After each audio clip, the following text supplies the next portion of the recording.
अस्सलाम वालेकुम my dear students, this is me Rashid Ali और आज हम poem number 20 first year syllabus की in broken images written by Robert Graves आज हम उसके एनालिसिस करते हैं. So before listening about the poem, I request you to have your textbook and notebook to write some important points about this poem for your final exams.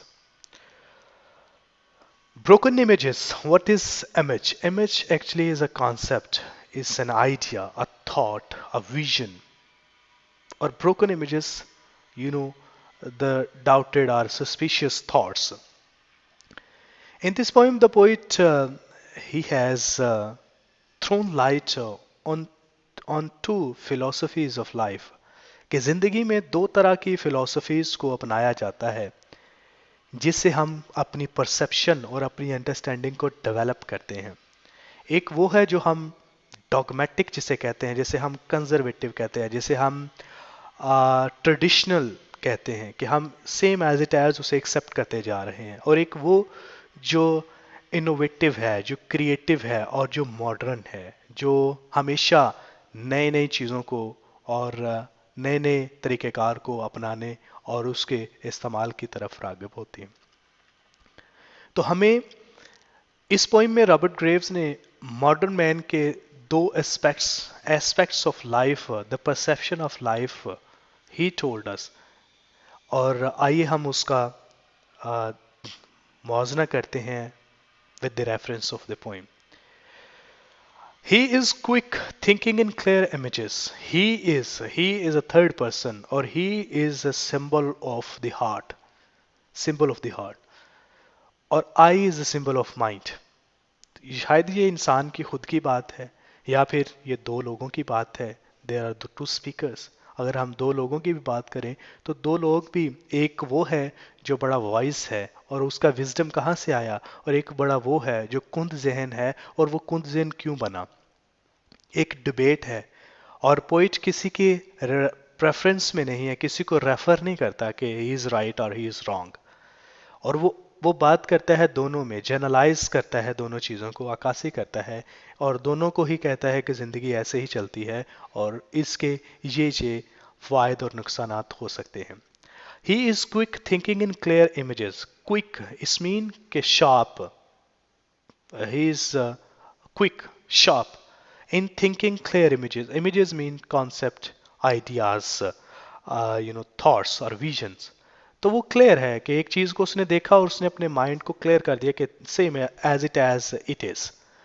Like कि फर्ज करें कि appearances are always deceptive and all that glitters is not gold. लेकिन अगर हम समझ जाते हैं कि हर चमकती चीज सोना है, तो वो सोना जो हर चीज को अपेरेंट देखते हैं और मान जाते हैं, उनकी मिसाल दी है कि जल्दी जल्दी से वो तस्वुर में ले आते हैं कि it is right. I am slow thinking in broken images. और मैं स्लो हूँ, मेरी रफ्तार बड़ी स्लो है. मैं कामयाब जल्दी नहीं होता, लेकिन मेरी रफ्तार स्लो है, लेकिन मैं कामयाब ज़रूर होता हूँ. लेकिन इन ब्रोकन इमेजेस, क्योंकि मैं ब्रोकन इमेजेस डाउटेड हूँ, मैं सस्पिशियस हूँ. और जब मैं broken images my thoughts are suspicious and when I am suspected, तो मैं सोचूंगा और मैं देखूंगा कि what is right and what is wrong. और मैं नेगेटिव और पॉजिटिव एस्पेक्ट्स दोनों को देखूंगा. लाइक कि जब आईना टूट जाता है तो उसके जितने टुकड़े होते हैं उतने ही अक्स नज़र आते हैं और हर अक्स में सही को आइडेंटिफाई करना ज़रा मुश्किल है. लेकिन अगर आईना एक ही हो तो तस्वीर का एक रुख तो देखने वाले सारे ही होते हैं. तस्वीर के दोनों रुख की बात जो करता है उसे हम वॉइस कहते हैं. He becomes dull trusting his clear images. वो डल हो गया, वो ट्रस्टिंग हिज क्लियर इमेजेस, जो उसने जल्दी जल्दी से किसी चीज़ को मान लिया था, जिस चीज़ को माना उसमें वो डल हो गया, कुंद जहन हो गया, उसने कोई उससे फ़ायदा हासिल नहीं किया. Is dull, he is dull and I become sharp mistrusting my broken images. Mistrust के मैं डाउटेड था, मैं डिस्ट्रस्ट था, सस्पेक्टेड था, तो मैं I become sharp mistrusting my broken images. तो मैंने अपने विजन की वजह से, क्योंकि मैं इसके ऊपर क्वेश्चन किया था और जब मैंने उसकी रिसर्च की तो मुझे हकीकत का सामना करना पड़ा, मुझे मुझे हकीकत मिल गई। और फिर मैंने उस डिसीजन लेने से पहले मैंने कुछ सोचा। और हमें सोचना चाहिए, कहा जाता है कि पहले तोलो फिर बोलो। और कभी भी ब्लाइंडली ना खेलें, देख के सोच समझ के खेलें। अब आगे देखिएगा। Trusting his images he assume their relevance, क्योंकि वो अपनी अपने अपने इमेजेस को वो मान रहा था और जल्दी जल्दी वो मान गया था। अब उनकी उनकी दुरुस्त होने के बारे में जो रेफरेंस है वो भी ढूंढ रहा है कि हाँ ये ठीक हो सकता है, ये ठीक है, ठीक है। मिसट्रस्टिंग, आगे आगे कहता है questioning their relevance I question the fact. कहता है उनकी दुरुस्तगी के ऊपर मैंने जब सवाल किया तो मैंने हकीकत के ऊपर भी क्वेश्चन कर दिया कि हकीकत क्या है, असल में जो चीज़ है वो क्या है। Then I question their relevance, facts, reality, trust और accuracy के ऊपर मैंने क्वेश्चन कर दिया। अब देखिए आगे वो क्या हुआ था। assuming their relevance he assumes the fact, कि उनकी दुरुस्तगी को उसने फैक्ट को भी मान लिया, तस्लीम कर लिया कि हाँ ये ऐसे ही है शायद। लेकिन लेकिन questioning their relevance I question the fact, और मैंने उस हकीकत के ऊपर भी मैंने क्वेश्चन किया कि हाँ ये कैसे है। कोई भी चीज़ हो सकती है, ये डॉगमेटिक वे में हम चीज़ों को मानने से इनकार। कुछ लोग ऐसे हैं कि कंजर्वेटिव हैं, कदामत पसंद है। जैसे अगर हम बात करें सियासी पार्टियों की, तो कुछ ऐसे लोग हैं कि वो मतलब 70 साल पुरानी बात करके उस पार्टी से मुंसलिक होने की बात करते हैं। और कुछ लोग ऐसे हैं कि हर नए आने वाले लोगों को मौका देते हैं। तो कुछ लोग नहीं छोड़ते, कुछ लोग छोड़ देते हैं, और कुछ लोग आगे बढ़ते हैं।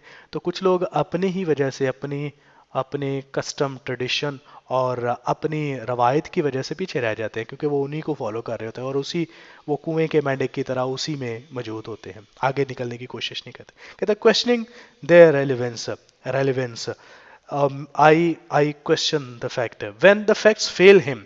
और जब हकीकत सामने आई तो फिर हकीकत ने जब उसे नाकाम किया तो ही क्वेश्चन हिज सेंस, तो फिर उसने अपने दिमाग से पूछा, उसने अपने दिमाग से सवाल किया, अपनी अकल से। व्हेन द फैक्ट फेल्स मी, और जब हकीकत मुझे नाकाम करती है, मतलब जब मैं अज्यूम करता हूँ और फिर मुझे उस चीज़ का मैंने मैं पहले रिसर्च करता हूँ फिर समझता हूँ, तो फिर मुझे उसके उसके जब मैं आई प्रूव माई सेंस, तो जब मैं फेल होता हूँ, नाकाम होता हूँ, तो मैं मज़ीद आगे अपने सेंस, अपनी अकल को जो है वो मज़ीद बेहतर बनाता हूँ। He continues quick and dull and in his clear image, तो वो ऐसे ही मज़ीद ऐसे वो क्लियर इमेजेस में सोचता गया और वो डल होता गया, कुंद जहन होता गया, उसने अकल नहीं पाई। और अकल पाने के लिए हमें आगे बढ़ने की, हमें हर तरीके से सोचना चाहिए, हमें उसके पॉजिटिव और नेगेटिव, हमें प्रोज एंड कॉन्स हमें देखने चाहिए, ऑल ऑफ दैट जिसके बारे में हम काम करें। I continue slow and sharp in my broken images, तो मैं अपने ब्रोकन इमेजेस मतलब कि मैं डल जो मैं शार्प होता गया, मैं तेज होता गया, मैं क्लेवर होता गया। कहते हैं ना slow and steady wins the race. और आहिस्ता आहिस्ता वो लोग जो स्लोली चलते हैं, वो जो कदम फूंक फूंक के रखते हैं, वही जिंदगी में कामयाब होते हैं, और जो बिल्कुल ब्लाइंडली खेलते हैं वो नाकाम होते हैं। Then he in a new confusion of his understanding, तो वो जो मतलब अपनी अंडरस्टैंडिंग की वजह से एक नई कश्मकश का शिकार होते हैं। I in a new understanding of my confusion, तो मैं अपनी कश्मकश में एक नई समझ बूझ का जो है वो उसका कायल होता हूँ, और मैं नई समझ बूझ की अक्कासी करता हूँ। कि जब मैं पहले से कंफ्यूज था, तो जब मैंने उसके ऊपर क्वेश्चंस किए, मैंने रिसर्च की, तो मुझे उसके हकायक जो है वो सामने नज़र आ गए। इस पोइम के अंदर जो पोइट है वो ह्यूमन थिंकिंग के दो प्रोसेस बताता है। एक वो जो बिल्कुल same as it as accept करते हैं, और दूसरा वो जो लोगों जो क्वेश्चन करते हैं और फिर आगे बढ़ते हैं। और पोइट जो है वो हमें ये नहीं बताता कि ज़िंदगी जो है उसकी परसेप्शन क्या होनी चाहिए, क्या हमें क्लियर इमेजेस में होना चाहिए या हमें ब्रोकन इमेजेस में होना चाहिए। In now it is up to you, if you are in clear images then you have to be in broken images, और अगर आप ब्रोकन इमेजेस में हैं then you should clear your images as well, कि हमें दोनों ही साथ साथ पैरेलल ही लेके चलना होंगे। तो इस पोइम के अंदर जो सारी की सारी जो डिस्कशन है that is about the mind and heart. Mind जो है that is the representative of I, and he is the representative of the heart. कि ये इमोशनल अगर है तो फिर हम डायरेक्ट फौरी तौर पे हम जब इमोशनल हो जाते हैं तो हम आंखें बंद करके जो है चीज़ों का जो है वो मुवज़ना करते हैं, अपना तसव्वुर में लाते हैं, आइडियाज़ के ऊपर यकीन करते हैं। और अगर हम माइंड से सोचते हैं तो फिर हम हर उसके नेगेटिव और पॉजिटिव एस्पेक्ट्स को देखकर फिर हम आगे कदम बढ़ाते हैं। तो ज़िंदगी कुछ यूं ही है। अगर हम बात करें इसके लिटरेरी डिवाइसेस की, तो इसमें रेपिटेशन जो है वो बहुत ज़्यादा इस्तेमाल हुई है।